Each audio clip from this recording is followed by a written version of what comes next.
Turn to Proverbs 8:28. So we got one more. We'll finish up the clouds here, which we're already have been talking about. Proverbs 8:28. When he established the clouds above, when he strengthened the fountains of the deep. So when he established the clouds above, wisdom was with God when he established the clouds and strengthened the fountains of the deep. That's there in verse 30. Then was I by him as one brought up with him. So she was by him when he established the clouds above. To establish means to render stable or firm. To strengthen by material support. So he made the clouds stable and firm. He gave them material support. If you think about it, you'd have to do that, wouldn't you? You think about clouds being just vapor and, they don't weigh anything. Well, when you get like a torrential rain of, say, 10 inches of rain. They weigh something. Well, take 10 inches of rain and cover however big of a section of earth that 10 inches fell on, and it's going to weigh billions of pounds of water. I mean, you're talking like an incredible weight of water. And where did it come from? The clouds. Mm-hmm. God had to strengthen, he had to establish the clouds above. Because otherwise, they wouldn't stay up there. Because they weigh an astronomical amount of weight. Mm-hmm. If you think about it. Mm-hmm. A cloud is a visible mass of condensed watery vapor floating in the air at some considerable height above the general surface of the earth. Have you ever wondered why clouds, because they have all that water in them, and they weigh tons, probably millions of tons, how is it that they stay up in the air? Why don't they fall down to the earth since they weigh so much? And there's nothing but air between us and them. And how rain can stay in the clouds, but something else will fall through them? Mm-hmm. Yeah. Why does it stay up there? Well, I have the answer for you. So the Lord made the lower atmosphere out of denser air, and he thereby established or rendered stable or firm the clouds above the earth, which are made of less dense watery vapor, which therefore float above the heavier air below them. So the air down here is heavier than the air up there, and it's heavier than the water vapor up there. So the air here is heavier than the water up there, and that's why they float in the atmosphere.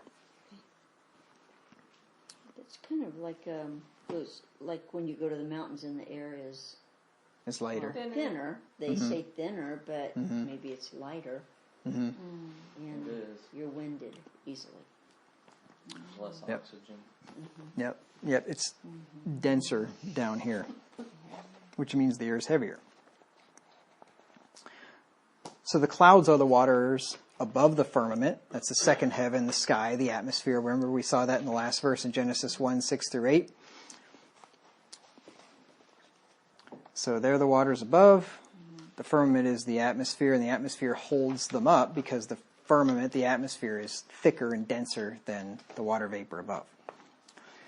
When he strengthened the fountains of the deep is the next part. To strengthen is to give moral support, courage, or confidence to a person. To encourage, hearten, in spirit, fix in resolution. Now, he wasn't giving moral support to the clouds because the clouds are not moral beings, so they did not need any moral support. They didn't need a pep talk. They didn't need anything like that. To strengthen also means to give physical strength to give physical strength to make stronger or more robust a person, his body, or members, to increase the functional vigor of a bodily organ or its powers. It also means to reinforce some material thing by an additional support, add thickness or covering. When he strengthened the fountains of the deep, he reinforced them. He gave them additional support. He made them thicker. He made them stronger. He gave them physical strength, in other words.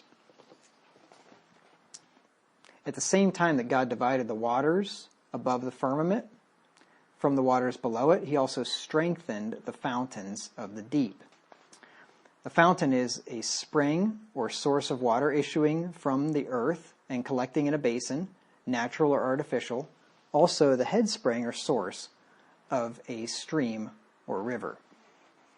So the fountains of the deep are waters that come from deep below the earth's surface. So they're fountains coming out, and the fountains of the deep are coming like from the bottom of the ocean floor. The deep is the oceans. The fountains of the deep would be water coming up through the ocean floor.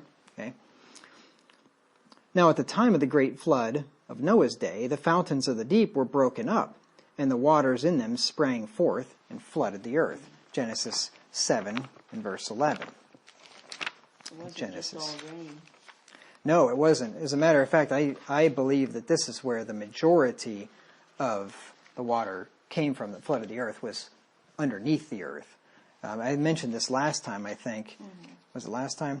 The hydroplate theory states that below on the ocean floor and below the Earth's crust, so you got about 10 miles of Earth crust, and then below that was about 3/4 of a mile of warm, and they think really saline, like salty water. So about 3/4 of a mile of water, 10 miles of earth above it, under heavy compression, obviously. And then when they broke open, all that water spewed out and went way up into the upper atmosphere and then rained back down. So a lot of the rain that came, I think, probably came from the fountains of the deep. It sprayed up into the atmosphere and rained back down. And it really makes sense, because if you look at the earth, you've heard of the mid-Atlantic fault line. There's a fault line, like a whole ocean mountain range, that goes pretty much around the whole earth, through the Atlantic and the Pacific, right around, it's called the Ring of Fire, I think is another same name for it. And that's what split, it's basically like this earth split in half pretty much, and water sprayed out in both directions and flooded the earth. And then as it split in half, as the water's coming up through the earth's crust, it's chipping away and eroding at the earth's crust, and this chasm gets wider and wider and wider as all this water is pushing through it. And as it gets wider and wider, then the inner parts of the earth, like the lava, magma, all that stuff underneath there, starts to push up out of it. And as it pushes up, so then it's the plates of the earth are being spread apart, and they're raising up, and then they're pushing away and crashing into each other. And you ever notice how almost every mountain range on the earth goes north to south? The Rockies, the Andes, right? Most mountain ranges go north to south. And it makes sense, because the earth split in half, started to come apart, everything started to move away from each other, and the plates were crashing into each other and made all the mountain ranges during the flood. You see there's pictures of some mountain ranges where, and I think the mountains were probably soft, like lava at that time or something. The rock was melted, and you can see like the fault lines are wavy. Like normally the lines would be straight. The geologists tell us that it was millions of years of layers being laid down, and we get these rock layers that are perfectly straight. Well, a lot of these rock layers look like sine waves. I mean, they're up and down because they were compressed. When you compress something, then it makes it go up and down like that. So anyway, it's a theory, but it's a theory that matches up with the Bible quite well. But anyway, Genesis 7 and verse 11, it says, "In the 600th year of Noah's life, in the 2nd month, the 17th day of the month, the same day were all the fountains of the great deep broken up, and the windows of heaven were opened." Now there could have been water. Some people think that there was a canopy of water around the earth. Not just the clouds, but there was actually water. And people theorize that that's why that might have caused different atmospheric conditions in those days, higher oxygen levels, less UV light coming through or something. That's why people were able to live to 900 and some years old, because of the different atmospheric conditions, higher oxygen levels, and so on. It could be. And it could be that the fountains of the great deep were broken up, which they were. And also it could be that Lord allowed all that water to come down to earth that was around the earth. I don't know for sure. We'll find out someday, I hope. But anyway, one thing's for sure, the fountains of the great deep were broken up, and the Lord had strengthened them prior to that. And it was necessary for the fountains of the great deep to be strengthened in the beginning of the creation in order for them to hold up for another 1,650 years until the time when God broke them up and flooded the earth. He had to make sure they were nice and strong, because if they weren't strong, they might have broke like right after Seth was born or something, and that would have been a disaster. They needed to wait 650 years until Noah's day when the earth was full of violence, and then they needed to break up. So God used his wisdom to design the earth in such a way that it would hold back the fountains of the great deep until the appointed time. And this, I have to say, is an engineering marvel. That would take a lot of wisdom to design all that, wouldn't it? Yep, he picked out the proper means to get to the end. And in this case, what was the end of strengthening the fountains of the great deep? Destruction.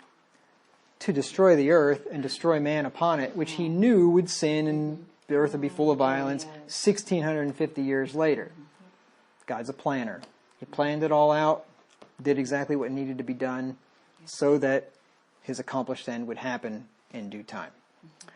So that takes care of Proverbs 8:28. Next time we'll get to verse 29, Lord willing. Just a quick note at the end of the sermon. The most important thing a believer in Jesus Christ can do